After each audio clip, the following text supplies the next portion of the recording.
जहां पर मुझे संघर्ष करना पड़ा।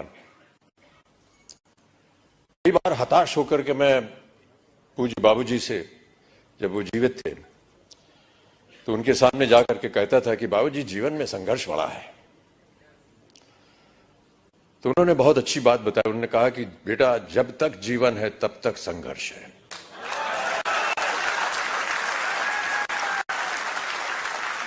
और आप भी मान लीजिए कि आपके जीवन में प्रतिदिन, प्रतिक्षण ये संघर्ष रहेगा।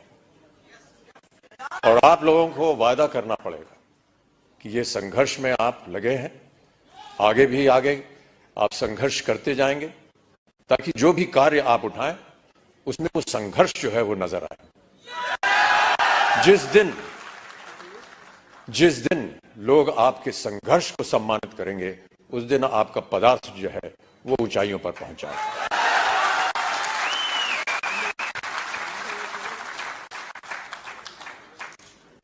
माता पिता का सम्मान करना हमारी संस्कृति रही है भारत में, और हम सब हमेशा उनकी बातों को याद रखते हैं। कई बार बाबूजी से पूछता था कि मेहनत करने के लिए क्या करना चाहिए। उन्होंने कहा कि काम करना चाहिए और समय से काम करना चाहिए। एक संस्कृत का श्लोक उन्होंने मुझे बताया कि सूर्योदय चास्तमय चशाइनम जहाति लक्ष्मी रवि चक्रवर्तीनम। माने ये कि सूर्य उदय होने से लेकर के और अस्त होने तक जो इंसान सोता है, वो चाहे चक्रवर्ती राजा भी क्यों ना हो, उसकी धनराशि जो है वो गायब हो जाती है। तो सूर्य उदय होने से पहले आपको उठना पड़ेगा और न्यूट्री चार्ज को आगे बढ़ाना पड़ेगा।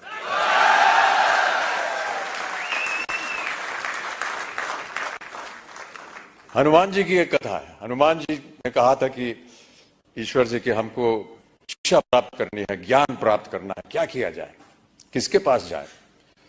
उनसे बताया गया कि आप सूर्य के पास जाइए। सूर्य देवता जो है वो ज्ञान का भंडार है, उनके पास आप जाएंगे तो वो आपको ज्ञान दे सकेंगे।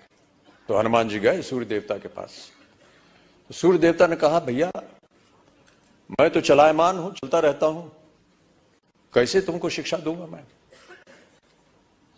तो हनुमान जी ने कहा कि आप ज्ञान मुझे देते जाइए और चलते रहिए, मैं आपके सामने उल्टा होकर के चलूंगा।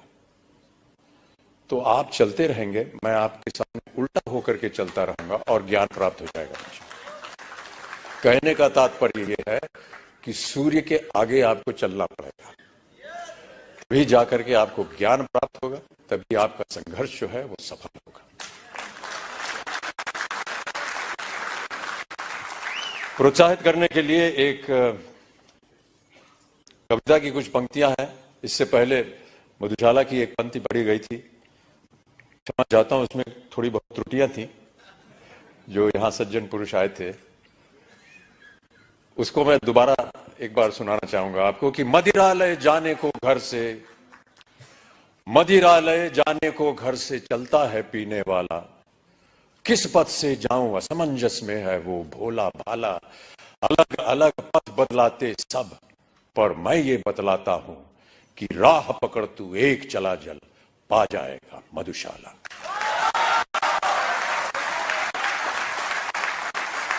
एक और बहुत सुंदर कविता है, उसके कुछ क्षण पढ़ देता हूं आपके लिए। यह है, लहरों से डरकर नौका पार नहीं होती और कोशिश करने वालों की कभी हार नहीं होती। नन्ही चींटी जब दाना लेकर चलती है, चढ़ती दीवारों पर 100 बार फिसलती है, मन का विश्वास रगों में साहस भरता है, चढ़कर गिरना गिरकर चढ़ना न अखरता है, आखिर उसकी मेहनत बेकार नहीं होती, कोशिश करने वालों की कभी हार नहीं होती। तो आपकी कोशिशें हमेशा बनी रहें।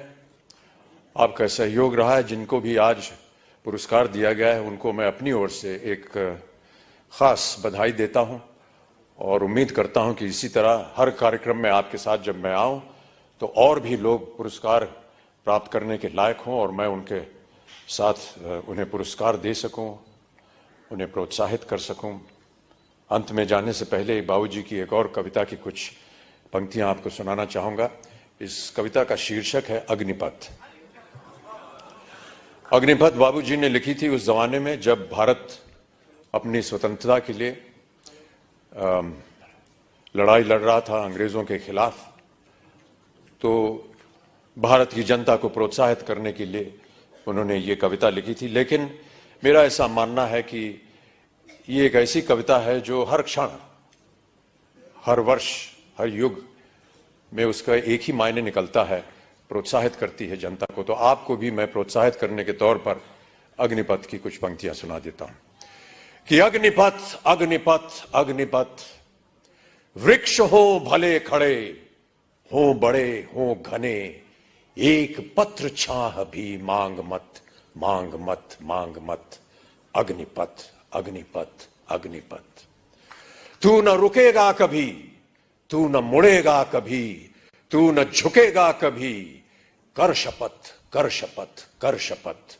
अग्निपथ अग्निपथ अग्निपथ, ये महामनुष्य है, चल रहा मनुष्य है, अश्रु श्वेद रक्त से लथपथ लथपथ लथपथ।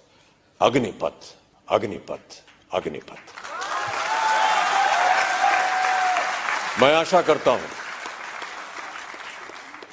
कि आप सब इस अग्निपथ को स्वीकारें और इस पथ पर चलकर अपने श्रम से, अपने कार्य से इस अग्नि परीक्षा को पार करें।